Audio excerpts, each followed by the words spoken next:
எடப்பாடி பழனிசாமி ஆட்சியில் இருந்தபோது உறவினர்களுக்கு நெடுஞ்சாலைத்துறை டெண்டர்களை முறைகேடாக வழங்கிய வழக்கை தான் தொடர்ந்து நடத்த இருப்பதாக திமுக அமைப்பு செயலாளர் RS பாரதி தெரிவித்துள்ளார்.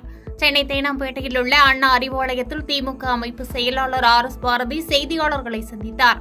அப்போது பேசிய அவர், எடப்பாடி பழனிசாமி ஆட்சியில் இருந்தபோது உறவினர்களுக்கு நெடுஞ்சாலைத்துறை டெண்டர்களை முறைகேடாக வழங்கிய வழக்கை தான் தொடர்ந்து நடத்த இருப்பதாக தெரிவித்தார். டெண்டர் முறைகேடு வழக்கை தான் திரும்ப பெற்றுவிட்டதாக எடப்பாடி பழனிசாமி தெரிவித்திருந்த நிலையில் RS பாரதி விளக்கம் அளித்துள்ளார். தமிழகத்தில் போதைப் பொருட்கள் புழக்கம் அதிகரித்து வருவதை ஒப்புக்கொள்ள வேண்டும் என தமிழக ஆளுநரின் விமர்சனத்திற்கு பதிலளித்த RS பாரதி, முதலில் ஆளுநர் பாஜக என்னும் போதையிலிருந்து வெளியே வர வேண்டும். மக்கள் வரிப்பணத்தில் பதவியில் மாநிலத்தின் தலைமை பொறுப்பில் இருந்து கொண்டு அரசியல்வாதியைப் போல ஆளுநர் அரசை விமர்சித்து வருவதை அவர் நிறுத்த வேண்டும் என தெரிவித்தார். இப்போது சவால் விட்டுவிட்ட காரணத்தினால் விக்கிரவாண்டி தேர்தல் முடிந்தவுடன் என்னுடைய வழக்கறிஞர் NR இளங்கோ அவர்களுடைய ஆலோசனை பெற்று தலைவருடைய அனுமதி பெற்று இந்த வழக்கை நான் தொடர இருக்கிறேன் என்பதை உங்கள் மூலமாக எடப்பாடிக்கு தெரிவித்துக் கொள்கிறேன். சவால் விடலாம்,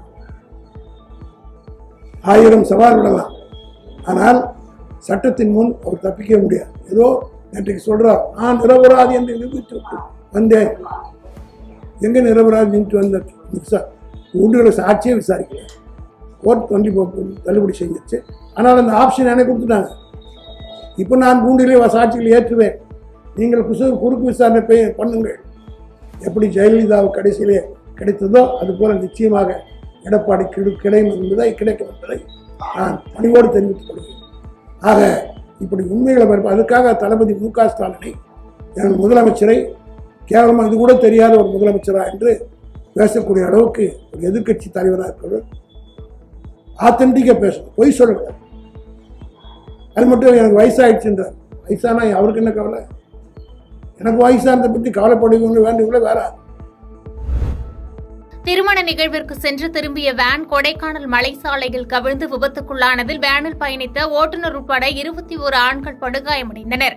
தேனி மாவட்டம் பெரியகுளம் அருகே உள்ள பொம்மிநாயக்கன்பட்டி கிராமத்தில் இருந்து கொடைக்கானல் மூஞ்சிக்கல் பகுதியில் உள்ள உறவினரின் திருமண விழாவில் கலந்து கொள்வதற்காக கிராமத்திலிருந்து ஒரு பேருந்து மற்றும் ஒரு வேனில் 80க்கும் மேற்பட்டோர் சென்றுள்ளனர். இதில் பேருந்தில் பெண்களும் வேனில் ஓட்டுநர் உட்பட 21 ஆண்கள் சென்றுள்ளனர். மேலும் திருமண நிகழ்வு முடிந்த பின்பு மாலையில் பொம்மிநாயக்கன்பட்டி கிராமத்திற்கு திரும்புகையில் டம்டம் பாறை அருகே வளைவில் திரும்பிய போது வாகனம் கட்டுப்பாட்டை இழந்ததால் சாலையோரத்தில் கவிழ்ந்து விபத்துக்குள்ளானது.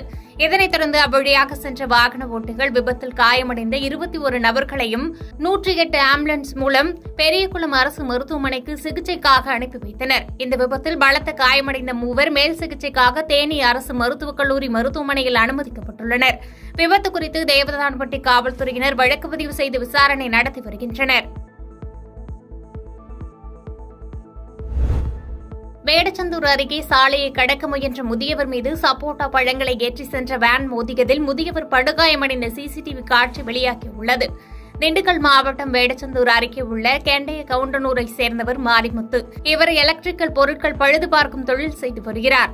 இந்த நிலையில் இவர் தனது இருசக்கர வாகனத்தில் சேனன்கோட்டையில் உள்ள கடைக்கு சென்றுள்ளார். மாரிமுத்து தனது இருசக்கர வாகனத்தை சாலை ஓரமாக நிறுத்திவிட்டு சாலையின் எதிரே உள்ள பழைய இரும்பு கடைக்கு சென்றுள்ளார். மீண்டும் இருசக்கர வாகனத்தை எடுப்பதற்காக சாலையை கடக்க முயன்றபோது அவ்வழியாக ஒட்டன் சத்திரத்தில் இருந்து சப்போட்டா பழங்களை ஏற்றிக்கொண்டு கௌதம் என்பவர் ஓட்டி சென்ற வேன் மாரிமுத்தின் மீது பயங்கரமாக மோதி விபத்துக்குள்ளானது. இதில் மாரிமுத்தின் 2 கால்களும் முறிவு ஏற்பட்டு தலையில் படுகாயமடைந்தார். இந்த விபத்தை கண்ட அக்கம் பக்கத்தினர் படுகாயமடைந்த மாரிமுத்துவை மீட்டு 108 ஆம்புலன்ஸ் மூலம் முதலுதவி சிகிச்சைக்காக வேடச்சந்தூர் அரசு மருத்துவமனைக்கு அனுப்பி வைத்தனர். இந்த விபத்து குறித்து வேடச்சந்தூர் காவல்துறையினர் விசாரணை நடத்தி வருகின்றனர். இந்த நிலையில் விபத்து குறித்த CCTV காட்சி வெளியாகி பரபரப்பை ஏற்படுத்தியுள்ளது.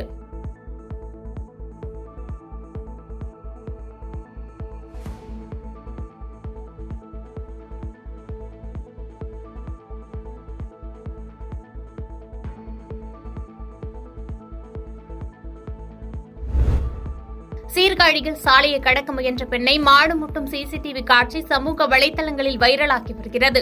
மயிலாடுதுறை மாவட்டம் சீர்காழி நகராட்சிக்குட்பட்ட புதிய பேருந்து நிலையம், பழைய பேருந்து நிலையம், கடைவீதி, காமராஜர் வீதி உள்ளிட்ட பல்வேறு பகுதிகளில் கால்நடைகள் அதிகமாக சுற்றித் திரிகின்றன. இதனால் பொதுமக்கள் மற்றும் வாகன ஓட்டிகள் அதிக சிரமத்துடனே கடந்து செல்கின்றனர். இந்நிலையில் அரசு மருத்துவமனை அருகே சாலையை கடக்க முயன்ற பெண்ணை மாடு முட்டி தள்ளும் சிசிடிவி காட்சி சமூக வலைதளங்களில் பரவி வைரலாகி வருகிறது. இதனால் அச்சமடைந்துள்ள பொதுமக்கள் அச்சுறுத்தும் வகையில் சுற்றித் திரியும் கால்நடைகளை கட்டுப்படுத்த நகராட்சி நிர்வாகம் நடவடிக்கை எடுக்க வேண்டும் என கோரிக்கை வைத்துள்ளனர்.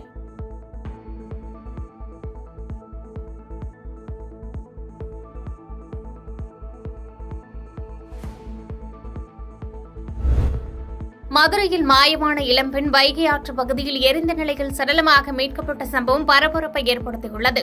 மதுரை மாவட்டம் மேலசக்குடி பிள்ளையார் கோவில் பகுதியைச் சேர்ந்தவர் ரவிசங்கர். இவர் கடந்த 22ஆம் தேதியன்று தனது மனைவி வைஜெயந்தி காணவில்லை என மதுரை சிலைமான் காவல் நிலையத்தில் புகார் அளித்தார். இது தொடர்பாக காவல்துறையினர் வழக்கு பதிவு செய்து நடவடிக்கை மேற்கொண்டு வந்தனர். இந்நிலையில் மதுரை விரகனூர் அருகே வைகை ஆற்று பகுதியில் எரிந்த நிலையில் 24 வயது மதிக்கத்தக்க பெண்ணின் சடலம் கிடப்பதாக கிடைத்த தகவலின் அடிப்படையில் சிலைமான் காவல்துறையினர் சம்பவ இடத்திற்கு விரைந்து சென்று பெண்ணின் உடலை மீட்டு விசாரணை நடத்தினர். அதில் வைகை ஆற்று பகுதியில் கிடந்த உடலானது ரவிசங்கரின் மனைவி வைஜெயந்தியின் உடல் என தெரியவந்தது. இதனையடுத்து வைஜெயந்தியின் உடலை மீட்டு மதுரை அரசு ராஜாஜி மருத்துவமனைக்கு உடற்கூறு ஆய்வுக்காக அனுப்பி வைத்த நிலையில் கைரேகை நிபுணர்கள் உதவியுடன் சம்பவ இடத்தில் காவல்துறையினர் விசாரணை நடத்தினர். வைஜெயந்தி கொலை செய்யப்பட்ட நிலையில் அவரை அடையாளம் தெரியாத அளவிற்கு எரிப்பதற்கான முயற்சி செய்துள்ளனரா என்ற அடிப்படையில் காவல்துறையினர் விசாரணை நடத்தி வருகின்றனர். பாதகம் செய்பவரை கண்டால் நாம் பயங்கொள்ளலாகாது பாப்பா, மோதி மிதித்து விடு பாப்பா, அவர் முகத்தில் உமிழ்ந்து விடு பாப்பா. அண்மை செய்திகளை உடனுக்குடன் தெரிந்து கொள்ள இணைந்திருங்கள் இயம்நாடு தொலைக்காட்சியுடன்.